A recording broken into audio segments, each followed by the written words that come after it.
the town looking for Clark's house. I had heard that this town was famous for its mists, which explains why the many canals that ran through it. This town appears to have many secrets. The witch's mark. We just passed by a house that was demolished. There was a strange symbol on the front door. The townspeople call it the witch's mark. Apparently, they believe that once a house is marked, it will suffer a terrible fate. The windows in this house were shattered. The beams split, and it was ruined all overall. The situation seems very serious. Townspeople evacuating? As we were walking to Clark's house, we encountered a woman packing her belongings to flee the area. We also ran into a police officer blocking the way to certain parts of the town. Could this have something to do with the predictions made that boy mentioned? Perhaps there was someone who was able to predict the appearance of the terrible giant that Clark wrote about. The limbs of the town. The canals that wind through the Mistillery are not just for show. They are also a useful means of transport for the inhabitants, which is evident from the number of piers and small boats moored around the town. I expect we shall have an occasion to travel by boat in the course of our investigation. I wonder how many pages there are. 1, 2, 3, 4, 5, 6, 7, 8, 9, 10, 11, 12. 12 pages. Okay, this is gonna take a while.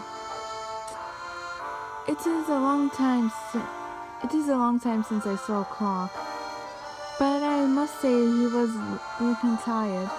Since he is mayor of the town, I suppose it isn't surprising that recent events have been taking their toll.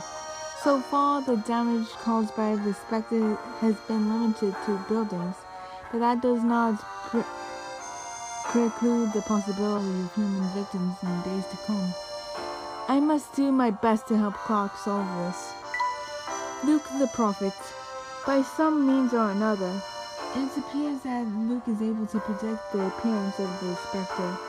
It's thanks to a strange power that no one has been attacked, hurt in the attack rather. Still, I can't help but wonder how he obtains the information when he stays shut up indoors all day. I shall have to ask him. If I can get him to open up a little. The Trail of the Spectre. According to Luke's predictions, the specter will appear tonight in Great Alley Street.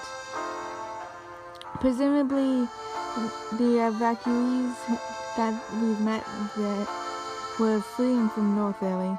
We still have plenty of time before nightfall, so I intend to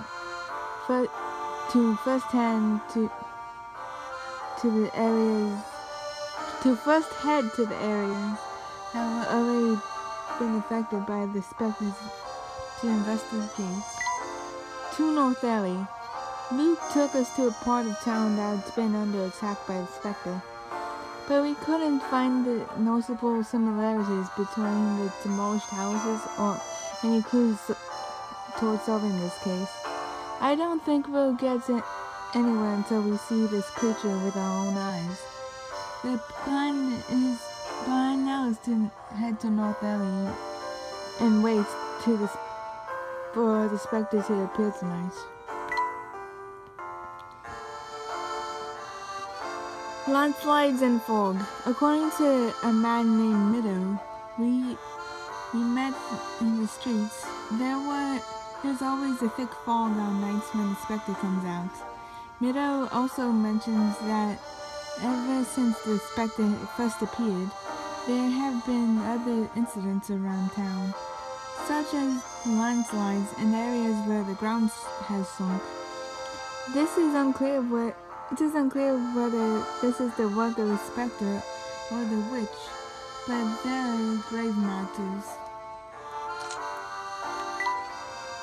I think I'm gonna read maybe half of these in this recording.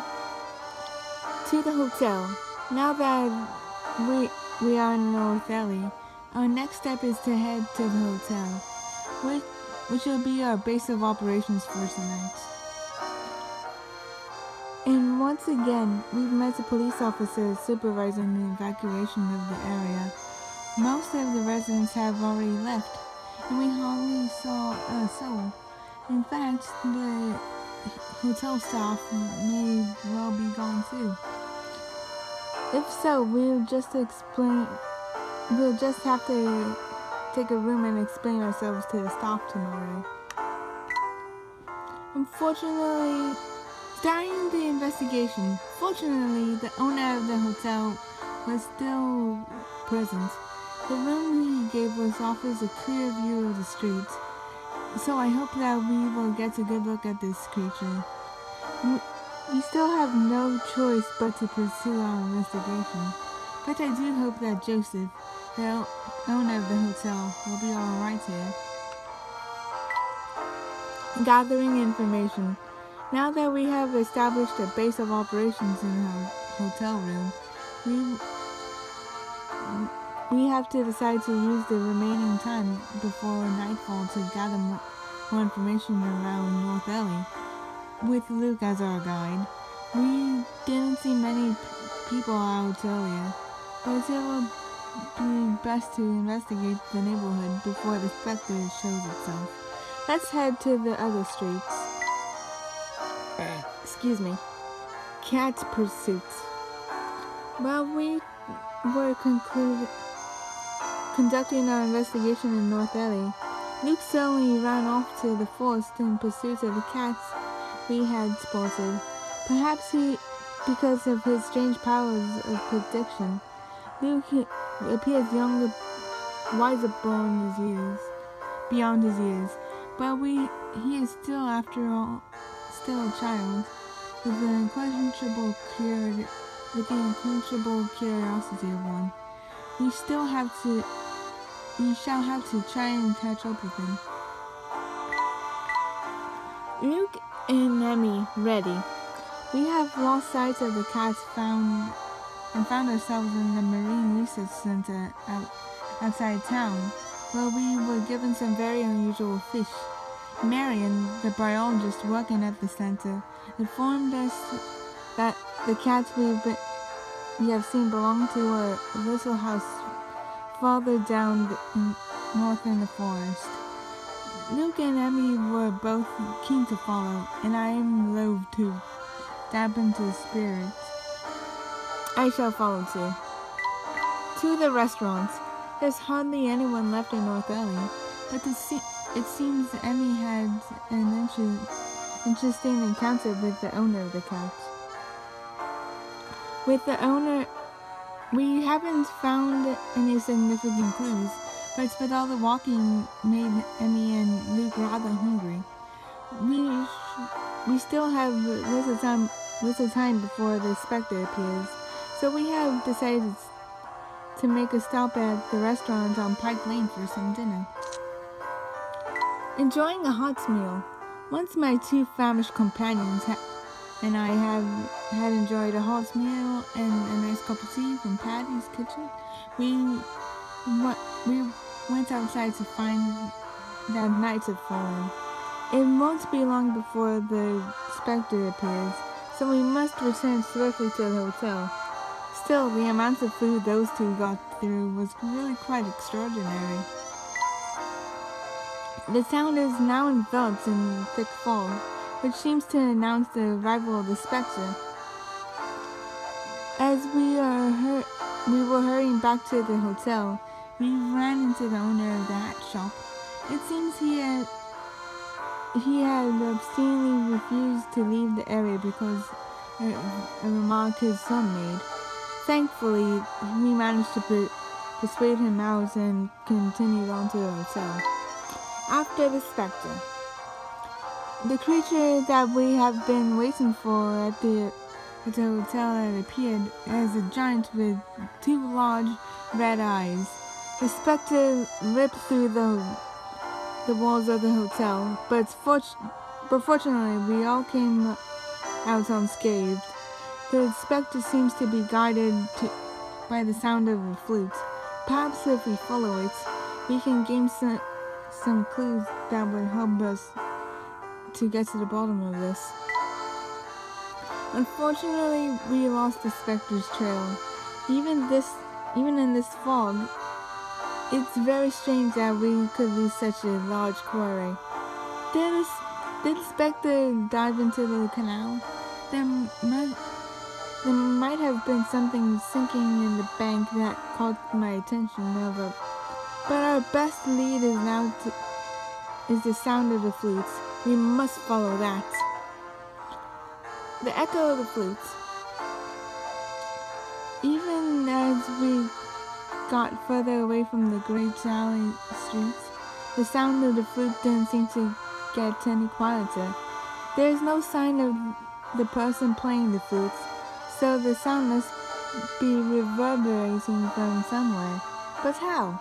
After hearing the flutes, Hugo was convinced that he heard a similar kind of echo somewhere around town. Could these 2 sounds be related? The mysterious flutes. According to Luke, the flutes we heard is the mythical specter's flute. There seems to be no doubt that the eerie music is linked to the current events of the town. Apparently, an old flute was recently auctioned off at the black market. For now, we must return to the hotel and get some sleep before we continue the investigation. Off to the markets. After thanking Joseph for moving us to a new hotel room, we decided to visit the town markets, where we hope to find the black markets. Despite the presence of the specter and a witch, it seems hard to believe that a small town like this has a black market. Could there be some kind of history behind it? We must go out to the black market and find out. A sweet smell of candy. At the entrance of the market, we met the old lady selling confectionaries. Her basket was filled with delicious-looking candy, but it seems she makes it a policy to deal only with small children and refuses to sell anything to Emmy or me. It's a shame because that candy looks very good indeed. A market full of children. There is no doubt that the black market is hidden somewhere within the town markets, but perhaps predictably, nobody seems to know how to find it. Stranger than that is the fact that since we entered the markets, all the people we've encountered have been children. What reason could there be for such an age disparity? Gossiping Taffy. According to the boy in the western corner of the market, the old lady selling the candy is also an local informant.